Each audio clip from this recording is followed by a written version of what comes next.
지난주에 우리 번제할 때 조금 힘드셨죠? 그리고 지금 이 제사를 지금 우리가 지내는 것도 아닌데 레위기를 왜 배워야 되는 거야? 막 이런 힘든 마음도 혹시 속에서 생겨나신 분들 계시죠? 이스라엘 백성들은 지금도 아이가 태어나면 가장 먼저 레위기를 가르칩니다. 아이가 4~5살 아직 어릴 때에 레위기를 가장 먼저 가르쳐요. 이스라엘 백성은 그럼 지금 이 구약의 제사를 지냅니까? 아니죠. 그들도 이 제사를 지내지 않는데도 레위기를 가르칩니다. 왜 그럴까요?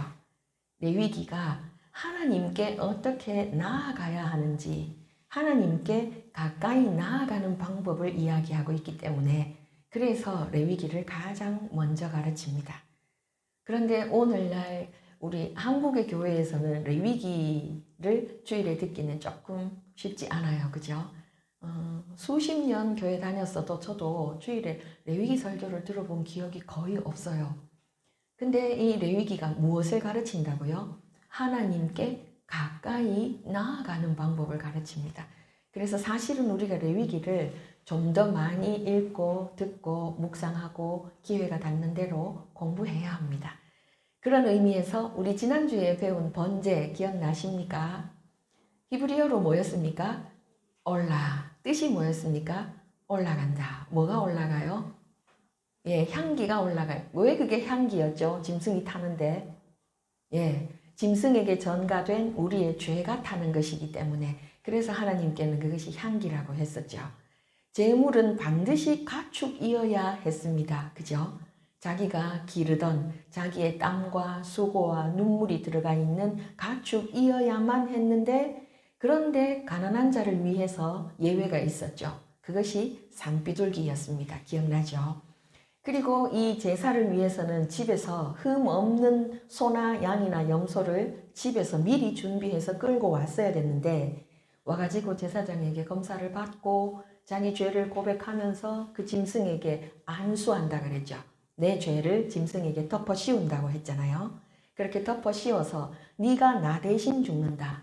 지금 죽는 거는 짐승이지만 하나님 내가 죽는 것으로 받아주세요 하는 게 번제입니다. 그래서 그 번제에서는 제사를 집례한 그 피를 처리해 준 제사장에게 주는 짐승의 가죽 외에는 모든 것을 불태웁니다. 그래서 번제의 기능은 1차적으로는 죄를 용서받는 것이지만 2차적으로는 몽땅 불태웠기 때문에 온전한 충성과 헌신을 상징해요. 그리고 이 번제에 바쳐진 어린 양은 누구를 나타냅니까? 예수님. 왜요? 이 번제의 기능이 속죄라 그랬잖아요. 죄를 덮어서 안 보이게 한다. 몸값을 대신 지불했다. 그런 의미라고 했죠. 사실 이 5대 제사가 모두 예수님을 나타냅니다. 근데 번제에서는 온전히 충성하고 헌신하신 다 드려지신 예수님을 나타낸다면 오늘 우리가 공부하게 되는 소제는 또 다릅니다. 지금 자료를 다 받으셨죠? 거기 보면 맨 위에 안 보고 싶은 히브리어가 있죠. 히브리어는 우리 옛날에 우리 조상들도 글씨를 오른쪽에서 왼쪽으로 써내려갔던 거 기억나시죠? 히브리어는 지금도 오른쪽에서 왼쪽으로 써내려갑니다. 그래서 제일 오른쪽부터 이렇게 읽으면 미느하가 됩니다. 미느하, 민하. 이거를 우리는 소제라고 부르기로 했습니다. 그 번제를 올라를 번제라고 부르기로 했듯이 민하를 소제라고 부르기로 했어요. 그런데 2장 1절을 한번 보십시오. 누구든지 소제의 예물을 여호와께 드리려거든 이렇게 시작합니다. 누구든지 우리 1장에서는 누구든지에 해당하는 히브리어 단어가 아담이었죠. 기억나십니까? 이쉬와 이샤가 합해진 아담이었는데 여기 2장 1절에 누구든지에 사용된 단어는 네페쉬예요. 네페쉬를 썼습니다. 그건 이제 히브리인들이 같은 내용이어도 동일한 단어를 계속해서 쓰는 것을 안 좋아합니다. 우리도 그렇잖아요. 좋은 글쓰기의 원칙 중에 같은 단어를 반복하지 않는다가 있잖아요. 그래서 네페쉬 역시 여자든 남자든 다 누구든지 소제하고 나오는데 이 소제가 우리 오늘 제목이죠. 민하. 이게 예물로도 사용되었지만 제사 외의 경우에도 이 단어가 사용이 되었어요. 왜 그런가 하니까 이 민하라는 단어의 원래 뜻이 선물이기 때문에 그래요. 선물. 지금 받으신 자료의 1번 한번 보세요. 소제의 특징. 첫째, 5대 제사 중에 유일하게 피 없는 제사, 곡식 제사. 둘째, 홀로 드려지는 경우가 많지 않고 주로 번제, 화목제와 함께 드려짐. 셋째, 기쁨과 감사의 제사인데 왜 기쁨과 감사의 제사라고요? 민하의 어원이 마나흐인데 마나흐가 빌린 것을 다시 돌려드린다는 의미예요. 그럼 우리가 뭘 빌렸는데요? 하나님이 우리에게 주신 것 중에 내 힘으로 하나님에게 뭔가 대가를 지불하고 산 것이 있으면 한번 말씀해 보십시오. 우리의 생명이든 우리 부모님이든 우리 자녀든 우리가 누리는 모든 것이든 그 어떤 것이든 여러분 돈 주고 산 것 있습니까? 하나도 없습니다. 대가를 지불한 게 하나도 없어요. 그 모든 것이 하나님이 우리에게 빌려주신 거예요. 그 빌려주신 것 중에서 일부를 돌려드리는 겁니다.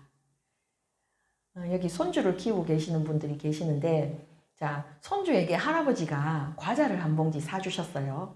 이 손주가 너무 사랑스러워서 아무 대가도 바라지 않고 사주셨단 말이에요. 그렇지만 그 손주에게 꼭 한 번씩 하시는 말씀이 뭐예요? 할아버지도 한 입 줘. 그죠? 할아버지한테 한 개 줘. 그럼 그 손주가 기쁨으로 할아버지한테 주면 어때요? 할아버지 그 과자 좋아해요, 원래? 별로 안 좋아해요. 그죠? 그거 안 먹어도 먹을 거 많아요. 근데 그 손주가 한 개 주면 그게 그렇게 기뻐서 또 사주시죠. 바로 그거예요. 그거. 우리가 누리는 모든 것이 하나님이 주신 것인데 그래서 전부 하나님에게서 왔기 때문에 당연히 드려야 되는데 우리 아까워요. 그죠?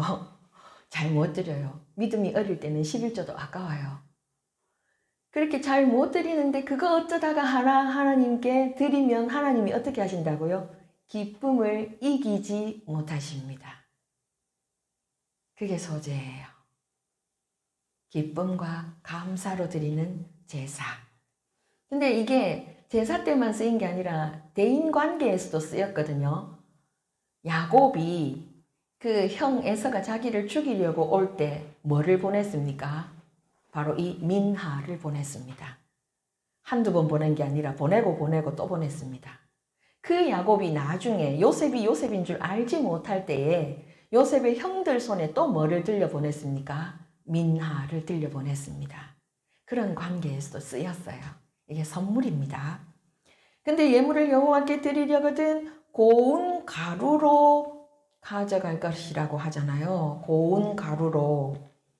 지금 2번 한번 보세요. 소재의 예물. 첫 번째 곡식의 가루. 이거 필수입니다. 곡식이라 하면 밀이나 보리를 말하죠. 그러면 여기서 우리 질문이 생겨요. 왜 가루여야 합니까? 왜 가루여야 할 것 같습니까? 힌트를 드리자면 오늘 오전에 목사님께서 설교하실 때 도입부에 하신 말씀과 관련이 있습니다. 오늘 목사님께서 도입부에 하신 말씀, 설마 지금 다 까먹는 건 아니시죠? 도입부에 사람들 사이에 일어나는 분열에 대해서 말씀하셨죠. 그 분열이 왜 일어난다고 했습니까?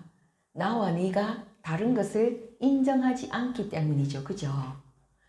곡식을 드릴 때 알갱이 그대로 드리면 알갱이끼리 부딪혀요. 하나가 되기 어려워요. 서로 자기 주장을 하게 됩니다. 그게 밀이든 보리든. 근데 그렇게 자기 주장을 하는 상태로는 하나 되지 못하기 때문에 아버지 앞에 가져가지 못해요. 그래서 이걸 어떻게 해야 되느냐? 가루로 만들어야 됩니다.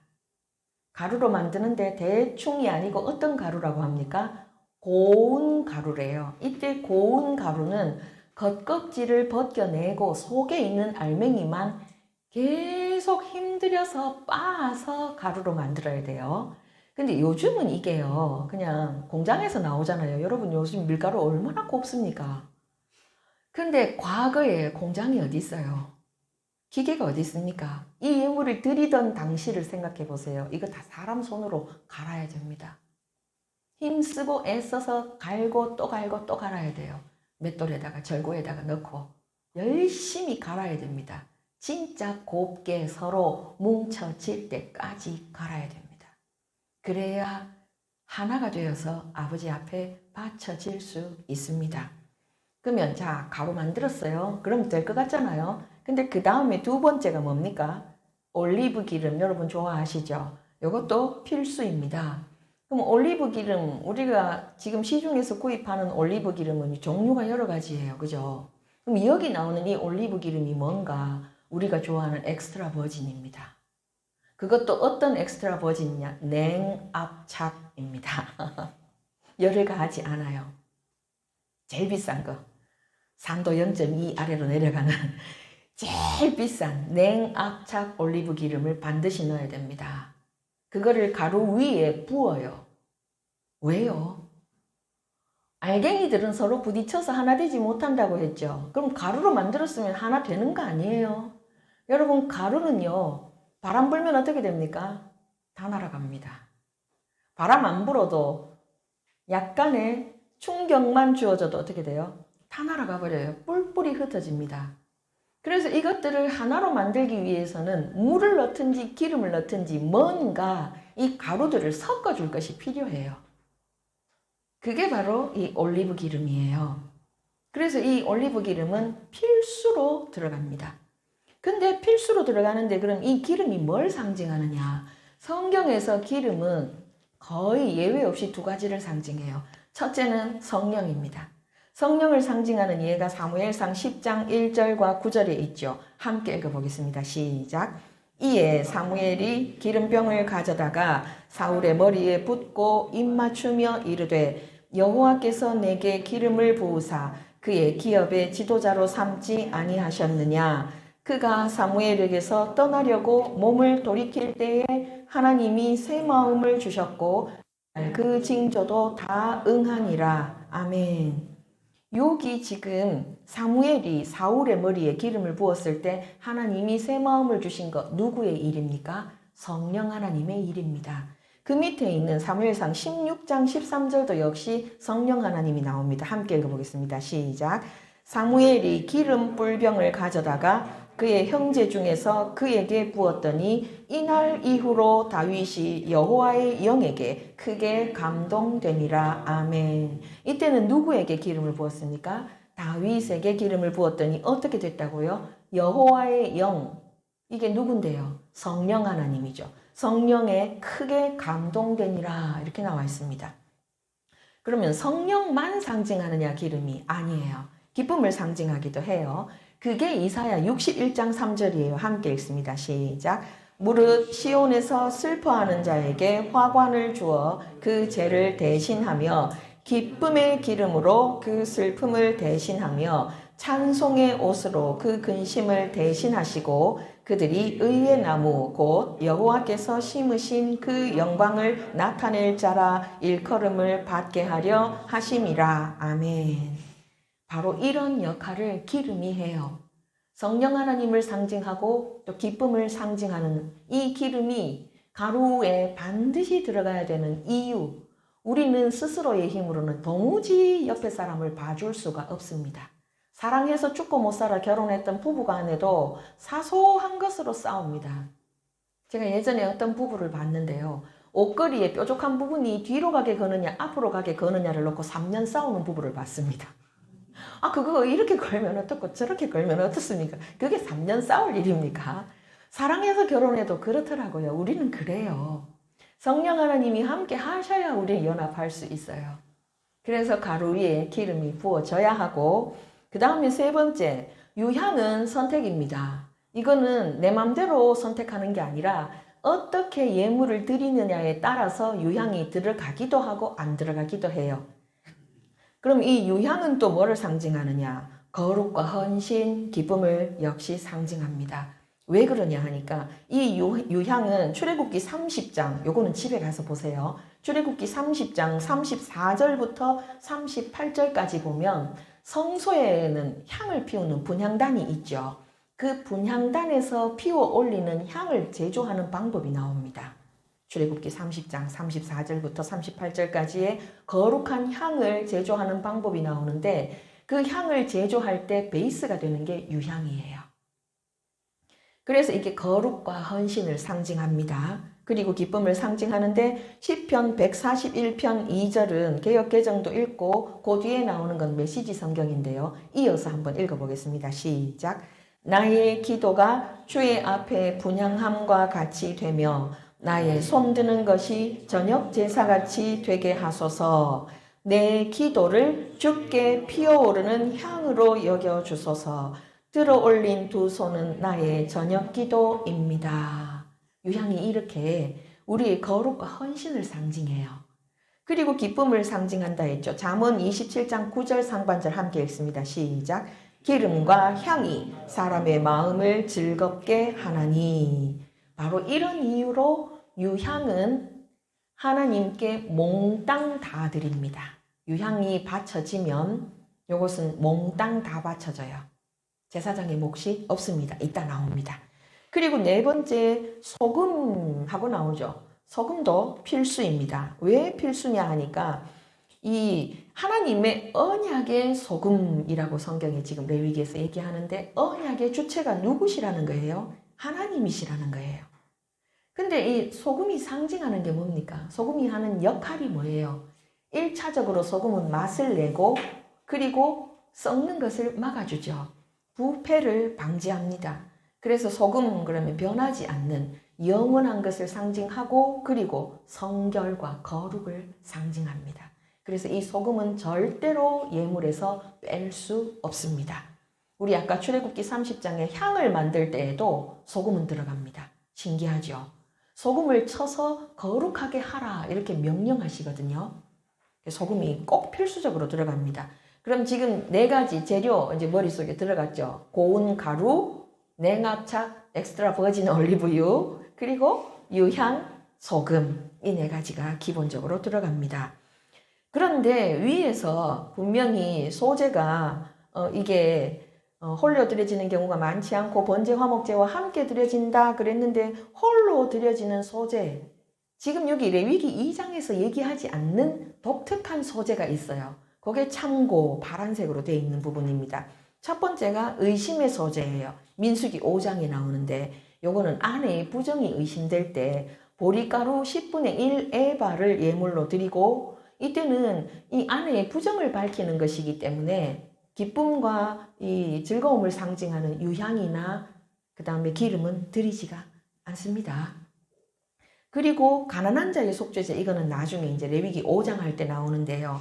고운 가루 10분의 1 에바로 예물을 드려서 속죄제인데도 피 없이 용서받을 수 있는 길을 열어놓으셨거든요. 이때도 형식은 소재지만 내용은 속죄제이기 때문에 역시 기쁨을 상징하는 기름과 유향은 드리지 않아요. 요것은 예외 규정입니다. 예외. 요렇게 드려지는 소재가 있습니다.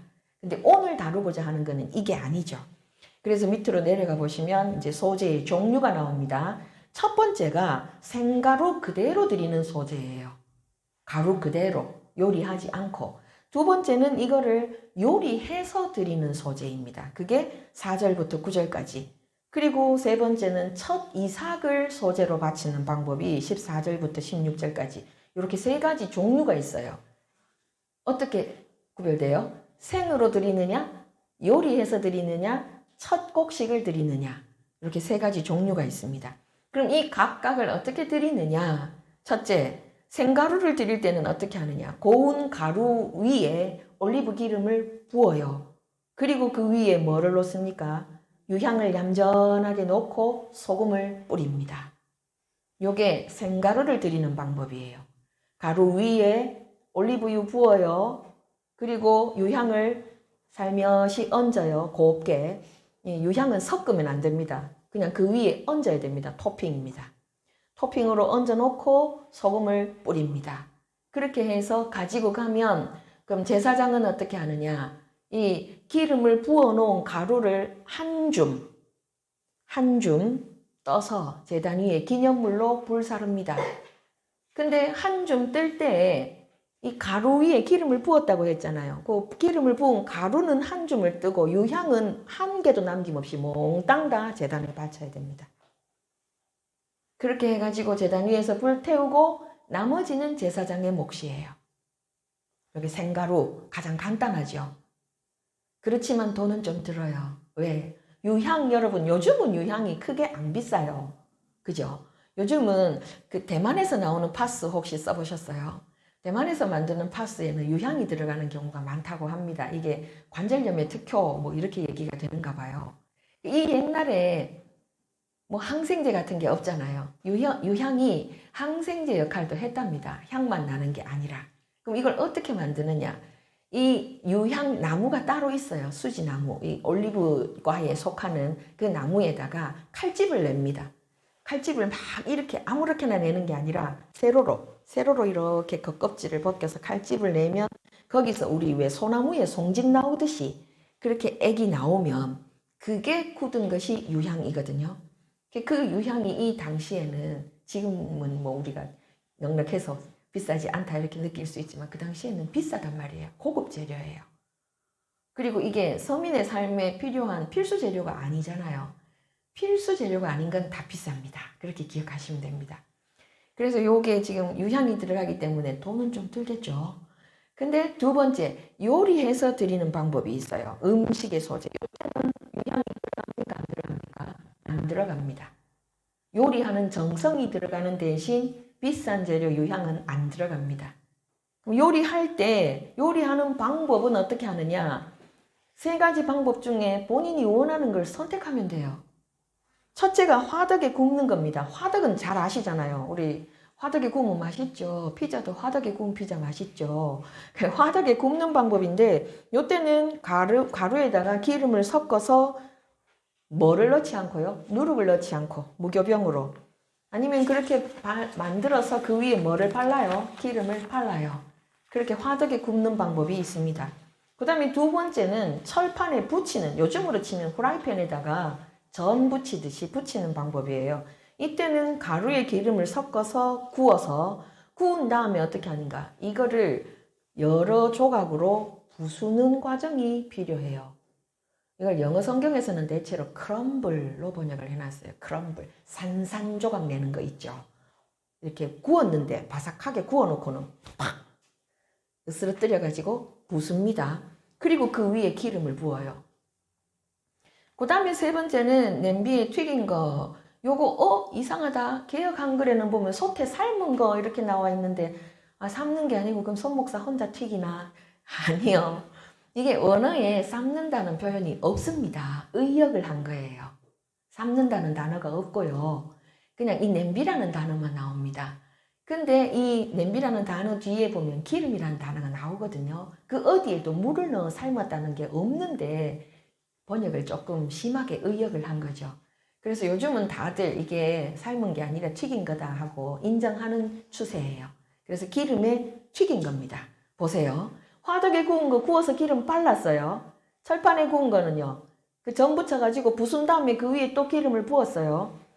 지금 기름이 2차 계속해서 2차 가공되죠. 그죠? 한 번 기름 섞었는데 원재료에 그 다음에 기름이 또 들어갑니다. 한 번 기름 섞어서 붙였는데 부숴가지고 기름을 또 붓습니다. 그리고 이제 냄비에 튀긴 거는요. 아예 기름에 담가버립니다. 그죠? 점점 더 기름의 양이 늘어나죠. 이런 형태로 지금 요리해서 드릴 수 있습니다. 자기가 좋아하는 방식대로 자기의 경제적인 형편에 따라 어떤 것을 선택해도 상관없습니다. 그 다음에 세 번째, 첫 이삭의 소재를 드릴 때는 그럼 어떻게 드리느냐? 핵곡식의 이삭을 볶아요. 볶은 다음에 이거를 찧어서 이때는 고운 가루가 아니에요. 그냥 거친 가루예요. 거친 가루인데 여기 위에 또 뭘 부어요? 엑스트라 버진 올리브유 부어요. 붓고 그 위에 뭘 넣습니까? 유향을 넣습니다. 그리고 소금을 뿌립니다. 지금 이 모든 종류의 소재에 절대로 뺄 수 없는 게 뭡니까? 소금입니다. 소금은 반드시 들어가야 됩니다. 이 첫 이삭이라고 할 때는 문자 그대로 처음 생산됐다는 의미도 있지만 처음 생산된 것 중에도 등급이 다 다르잖아요. 그 중에서도 가장 으뜸 가는 것이라는 의미도 있습니다. 그래서 여기 중의적이에요.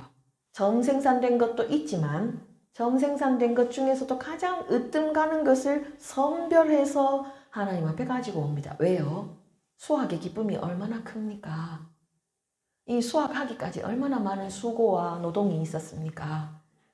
그리고 또 날씨는 또 얼마나 하나님이 잘 도와주셔가지고 적당한 때 비가 내리고, 그래서 이 수확하는 것이 이것이 얼마나 기쁜지, 이 기쁨이 누구에게서 왔는지를 기억하고 드리는 거거든요. 그래서 이 첫 이삭의 소재에는 유향이 들어갑니다. 근데 공통적으로 방법이 뭐예요? 제사장이 뭐만 태워요? 기념물만 태워요. 유향은 100% 다 태워요. 나머지는요, 기념물만 태워요. 그리고 남는 거는 어떻게 합니까? 제사장의 양식이 됩니다. 양식. 근데 여기서 기념물로 태운다 했는데, 기념물로 태운다는 게 어떤 의미냐 하니까 기억하게 하는 부분이라고 번역할 수 있어요. 기억하게 하는 부분. 그럼 누구에게 기억하게 합니까? 하나님께 먼저 기억하게 합니다. 무엇을요? 예배 드리는 사람이 자발적인 헌신으로 하나님 앞에 나와서 기쁨과 감사로 예배 드리면서 그 마음의 소원을 아뢰는 것을 기억하십니다. 그리고 예배자 입장에서는 뭐를 기억합니까? 우리를 사랑하셔서 거둘 것이 있게 하시고 먹을 양식이 있게 하신 하나님의 은혜에 감사해서 자발적으로 예물을 가지고 나왔더니 하나님이 어떻게 하시는 거예요? 풍성하게 우리에게 은혜로 갚아주시는 것, 그것을 기억하는 겁니다.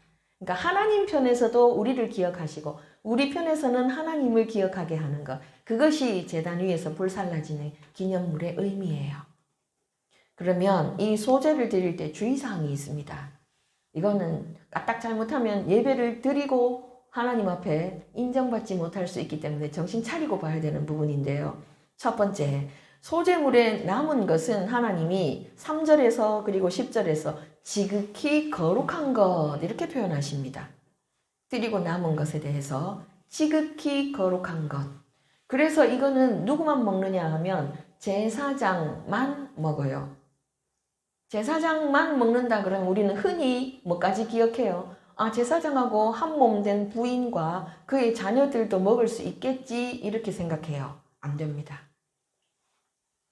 부인도 먹을 수 없고 자녀도 먹을 수 없습니다. 제사장만, 오직 제사장만 먹을 수 있습니다. 왜 그렇습니까? 지금 이 예물은 누구에게 바쳐진 것입니까? 지극히 거룩하신 하나님께 바쳐졌습니다. 그러면 이 바쳐진 음식은 어떤 음식입니까? 지극히 거룩하게 구별된 음식입니다.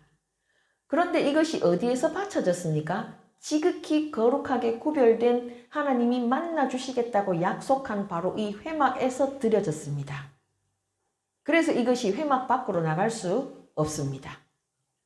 나갈 수 없어서 지극히 거룩하게 구별된 제사장들에게 주어지는 것입니다. 지금 지극히 거룩하다는 말이 계속해서 반복되죠. 구별되었다는 뜻입니다. 그렇게 해서 제사장에게만 주어진 것인데 그것이 레위기 6장 16절부터 18절까지 1차적으로 나와 있습니다. 함께 읽습니다. 시작. 그 나머지는 아론과 그의 자손이 먹되 누룩을 먹지 말고 거룩한 곳 회막들에서 먹을지니라. 그것에 누룩을 넣어 굽지 말라. 이는 나의 화제물 중에서 내가 그들에게 주어 그들의 소득이 되게 하는 것이라. 속죄제와 속건제 같이 지극히 거룩한 즉 아론 자손의 남자는 모두 이를 먹을지니 이는 여호와의 화제물 중에서 대대로 그들의 영원한 소득이 됨이라. 이를 만지는 자마다 거룩하리라. 아멘. 지금 누구라고 콕 찍어 말하죠. 아론 자손의 남자, 제사장 남자만 먹을 수 있습니다. 그리고 레위기 7장 9절 10절에서도 나오죠. 함께 읽습니다. 시작. 화덕에 구운 소제물과 냄비에나 철판에서 만든 소제물은 모두 그 드린 제사장에게로 돌아갈 것이니 소제물은 기름 섞은 것이나 마른 것이나 모두 아론의 모든 자손이 균등하게 분배할 것이니라. 아멘. 아론의 모든 남자 자손을 말합니다. 남자들에게만 분배할 것이니라. 근데 이것이 그러면 뭘 말합니까? 지금 소재로 바쳐진 이것은 여러분 지난주에 배웠던 번제하고 비교하면 예물이 좀 많이 저렴해요. 그죠? 우리 소 한 마리 잡으려면 싸게 잡아도 500만 원이라 그랬잖아요. 양이나 염소도 60만 원 위로 올라가는 경우가 많다 그랬는데, 그럼 굉장히 저렴하고, 고기는 어쩌다 한번 먹어도, 이거는요, 우리로 치면 밥이거든요. 밥은 하루 3번 먹어야 되잖아요. 하루 3번 먹어야 되는 일상적인 음식이란 말이에요.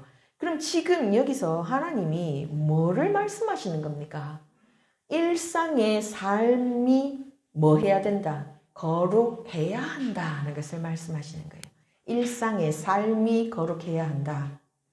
우리가 하나님 앞에 드릴 수 있는 것이 있고 드릴 수 없는 것이 기본적으로 구분되어 있기는 합니다. 그렇지만 일상적으로 먹는 음식도 지금 예물이 됐죠. 그래서 일상의 삶을 예배와 분리시켜서 이원화하지 말라는 거예요. 이것이 오늘날 우리에게는 어떤 의미가 있는가 하면, 우리가 예수 그리스도를 구주로 영접함으로써 우리 전에 살펴봤죠. 우리 전부 뭐가 됐어요?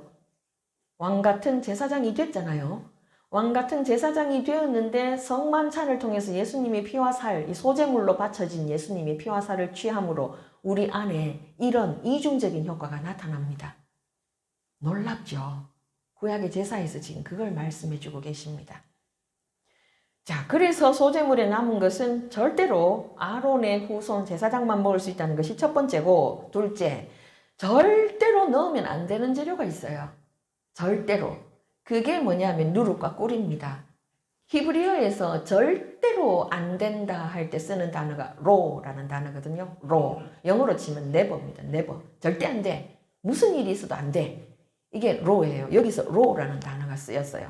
첫째는 누룩을 넣을 수 없습니다. 이스트 못 넣어요.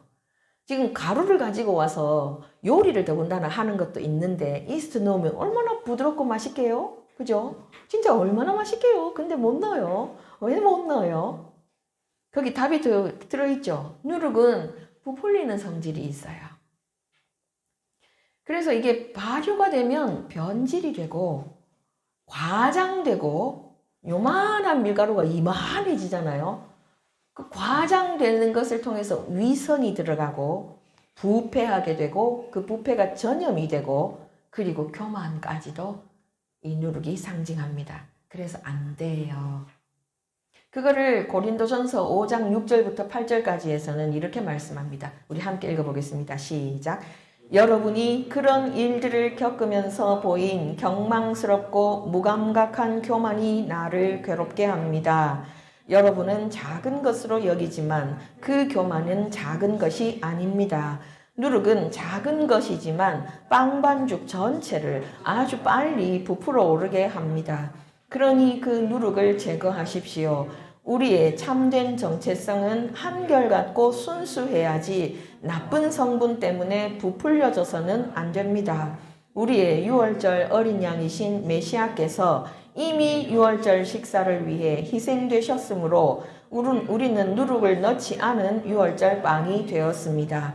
그러니 우리는 악독이라는 누룩을 넣어 부풀어 오른 빵이 아니라 누룩을 넣지 않은 납작한 빵, 곧 단순하고 참되고 꾸밈없는 빵으로 유월절에 참여해야 합니다. 이것이 누룩을 금지하는 하나님의 의도입니다. 우리는 과장하기를 좋아해요. 좋은 것만 과장하는 게 아니에요. 나쁜 것도 심하게 과장합니다. 우리는 그런 존재예요. 그래서 과장하면서 뭐가 들어갑니까? 거짓이 들어갑니다. 진실에 기반했지만 거짓이 추가가 된다고요. 그렇게 되면 전체가 더러워지게 되죠.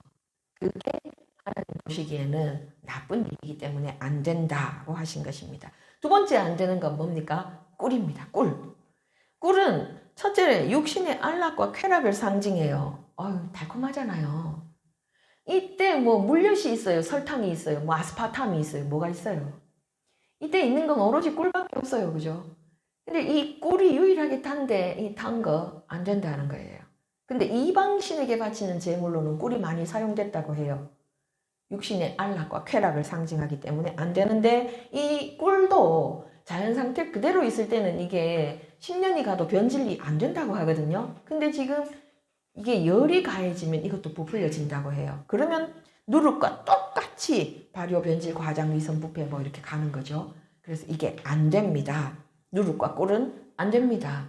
우리는 있는 모습 그대로 순수하게, 정직하게, 좀 모자라도 그 모습 그대로 하나님 앞에 나아가야 한다는 거예요. 그리고 반드시 들어가야 되는 재료가 뭐라고요? 소금입니다. 소금. 반드시 소금을 쳐야 됩니다. 이 반드시 들어가야 되는 소금이 상징하는 바가 뭐라고요? 변함없는 헌신과 충성입니다. 왜요? 하나님은 우리와 언약을 맺으셨어요. 언약.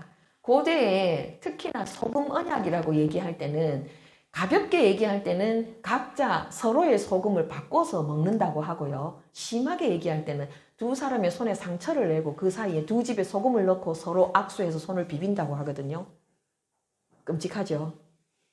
그래서 그렇게 너의 소금을 내가 먹으면 나는 너와의 언약을 어길 수 없습니다.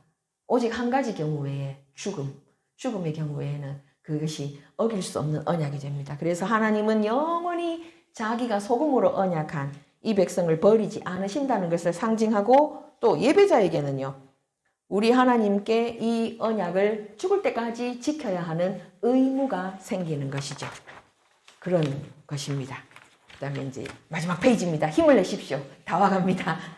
그럼 이 소제가 오늘날 우리에게 어떤 의미가 있습니까? 첫째는 고난 중에 드리는 감사의 제사가 소제입니다. 여러분, 알갱이가 가루로, 그것도 고운 가루로 으깨지는 일이 쉽습니까? 여러분, 인생 살아오면서 지금까지 겪은 일 중에서 하나님이 나를 맷돌에 넣고 돌리는 것 같다고 느끼는 일 혹시 없으셨어요? 그때 감사가 잘 되던가요? 잘 안 되죠. 하나님이 올리브 기름, 냉압착 올리브유 어떻게 만듭니까? 무거운 걸로 찍어 눌러야 돼요. 그 올리브가 다 터져가지고 뭉개져야 거기서 기름이 나옵니다. 그렇게 잡아 돌리고 찍어 누르는 것 같은 상황을 만났을 때, 또 이 핵곡식이 어디를 지나요? 볶으려면 불을 지나야죠. 불 가운데 지나는 것 같은 고난을 겪을 때 그때 감사가 잘 안 나오죠. 근데 하나님은 그런 과정을 통해서 무슨 일을 하시는 겁니까? 우리 안에 있는 고집을 깨뜨리십니다. 하나님께 바쳐지지 못한 부분을 깨뜨리십니다. 마치 야곱이 야복 강가에서 씨름했던 것과 같이 우리 안에 퍼렇게 살아있는 자아를 밟아 으깨시는 과정이에요. 그래서 예수님도 십자가에 달리시기 전에, 지난번에 우리 목사님께서 설교하셨잖아요. 3시간 동안 그 매를 맞으셨다고. 그죠? 십자가에 달리시기 전에. 그 몇 가닥이라고 했습니까? 그 채찍이 39가닥이라면서요. 그 39가닥의 끝에 거기 뭐가 달려 있어요? 동물의 뼈나 금속이 달려 있어서 한 대만 맞아도 견딜 수 없는데 살점이 떨어져 나오는데 그 매를 3시간 동안 맞으셨다면서요? 그렇게 산산이 부서지셨어요. 그래서 십자가 지러 올라가실 때 자기가 달리실 그 십자가를 지고 못 올라가시잖아요. 구레네 시몬이 대신 져야 될 만큼. 예수님이 이미 그렇게 산산이 부서지는 소재의 예물이 되어 주셨어요, 우리에게. 그래서 우리 안에 깨어지지 않은 자아, 하나님 앞에 드려지지 못한 내 뜻대로 고집하는 그 부분이 망가지도록 하기 위해서 하나님 고난을 허락하시는데, 그 고난 가운데 감사가 드려져야 한다는 거죠. 왜요? 사실 알고 보면 그게 은혜이기 때문에요. 그 다음에 두 번째는 특별한 일이 없어도 일상의 감사가 중요하다는 겁니다. 우리는 뭐 감사할 게 있어야 감사하지 이렇게 생각해요. 그러니까 뭐 남편이 승진을 했다든가 애가 뭐 스카이 대학에 입학을 했다든가 뭔가 감사할 거리, 누가 봐도 인정하는 커다란 일이 있어야 감사한다고 생각하는데 그렇지 않다는 거예요. 일상 속에 내가 지금 하고 있는 사소한 일, 정말 별것 아닌 일도 하나님의 은혜 아니면 불가능합니다. 여러분, 몸 안에 작은 내장기관 하나만 고장이 나도 어떻게 합니까? 119 불러야 됩니다. 멀쩡하게 지금 이 자리에 앉아 계신 것만 해도 감사할 특별한 일이에요. 그것을 말씀하십니다.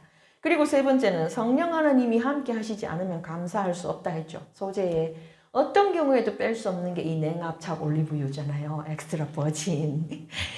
성령 하나님이 함께 하셔야 가루로 막 날아가는 우리, 가루 되기도 싫어서 알갱이로 존재하고 싶은 우리, 그 우리가 하나님 앞에 겸손하게 가루가 되고 겸손하게 뭉쳐져서 옷걸이 뒤로 거나 앞으로 거나 상관없다 하고 3년이 아니라 안 싸우게 그렇게 되는 거죠.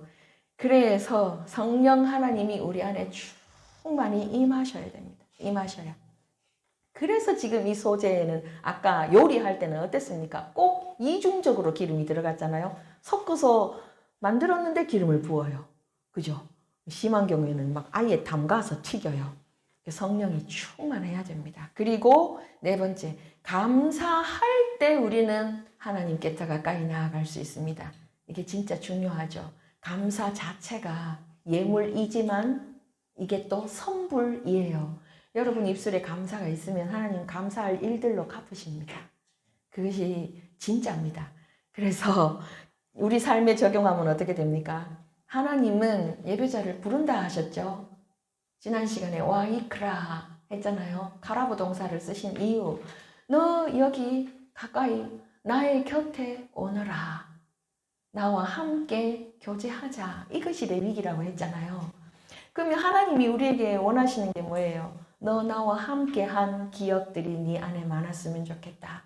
너와 나의 아름다운 추억이 많이 쌓였으면 좋겠다. 이게 하나님의 의도거든요. 그러면 일주일에 한 번 예배 시간에만 그래갖고 되겠냐고요? 안 되죠. 그래서 원하시는 게 뭐예요? 일상 속에서 하나님 앞에 나아가는 겁니다. 그게 지금 로마서 12장 1절과 2절이에요. 메시지 성경으로 가져왔으니까 한번 읽어보겠습니다. 시작! 그러므로 나는 이제 여러분이 이렇게 살기를 바랍니다. 하나님께서 여러분을 도우실 것입니다. 여러분의 매일의 삶, 일상의 삶, 자고, 먹고, 일하고, 노는 모든 삶을 하나님께 헌물로 드리십시오. 하나님께서 여러분을 위해 하시는 일을 받아들이는 것이 바로 여러분이 그분을 위해 할 수 있는 최선의 일입니다. 문화에 너무 잘 순응하여 아무 생각 없이 동화되어 버리는 일이 없도록 하십시오. 대신에 여러분은 하나님께 시선을 고정하십시오. 그러면 속에서부터 변화가 일어날 것입니다. 그분께서 여러분에게 바라시는 것을 흔쾌히 인정하고 조금도 머뭇거리지 말고 거기에 응하십시오. 여러분을 둘러싸고 있는 문화는 늘 여러분을 미숙한 수준으로 끌어 낮추려 하지만 하나님께서는 언제나 여러분에게서 최선의 것을 이끌어내시고 여러분 안에 멋진 성숙을 길러주십니다. 아멘. 저는 유진 피터슨 목사님께 너무 감사합니다. 우리 안에 멋진 성숙을 길러주실 것이라고 이렇게 번역을 해주셨어요. 어떻게 할 때요? 파란색 한번 보세요. 우리의 매일의 삶, 보잘것없다고 여기는 일상의 삶이죠. 우리 자고 먹고 일하고 노는, 우리 학교 가고 직장 가고 퇴근해서 집안일 하는 그 별것 아닌 것 같은 삶, 그 모든 삶을 하나님께 소재로 드리라는 것입니다. 그렇게 할 때 하나님이 우리를 어떻게 해주신다고요? 멋진 성숙으로 우리를 길러 주실 겁니다. 이 삶이 소재, 일상 속에 드리는, 하나님 앞에 드리는 예배의 삶이에요. 예수님께서 이미 소재의 예물이 되어 주셨고요. 그것이 이제 우리 삶 속에서 나타나면 우리는 매일매일 더 멋진 성숙을 길러주시는 하나님을 만나게 될 것입니다.